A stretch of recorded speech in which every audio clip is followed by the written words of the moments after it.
Hello once again, individuals, and welcome to another episode of the Kerbal Space Program. My name is Floppert, and today I am showing you a pod racer. Yes, this was a suggestion by a guy named Run Cows, and it is a pretty awesome suggestion. I did my best to create a relatively accurate representation of Anakin's original pod racer. There are a couple of things that I got a little bit wrong, but I hope that you will bear with me. Let's go ahead and get this thing up in the air, shall we? Oh, listen to that noise. Isn't that a wonderful noise coming out of these engines?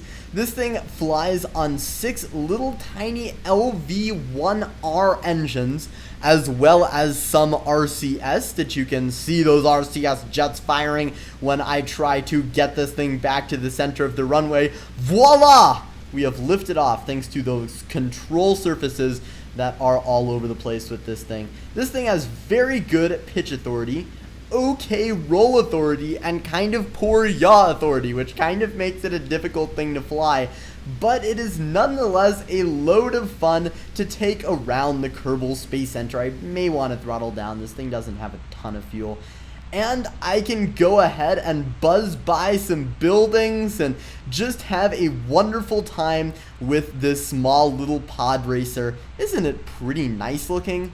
I'm happy with it anyway. So, now that we have had our day with the pod racer, I suppose that it is time to get this thing prepared for landing, because I don't want this video to be too long. This is just kind of a fun little video of a fun little craft that doesn't really necessitate too much explanation, so I'm going to cut it off here.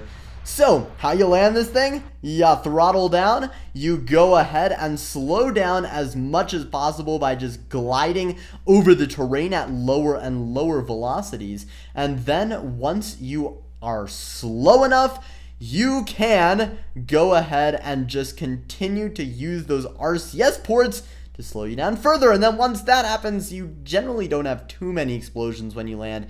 This thing is a pain to land, but nonetheless, do you see those RCS ports going on there? Nonetheless, Bill Kerman, or Anakin Kerman, almost always survives the landing, which is really all you can ask in Kerbal Space Program, right? Well, as we take this thing down for a landing and hopefully not crash too badly, I hope you enjoyed this episode, individuals. Have a wonderful day. Like, favorite, subscribe, and share, please. Yeah, that wasn't too bad. And I will see you next time with another episode of the Kerbal Space Program. Peace.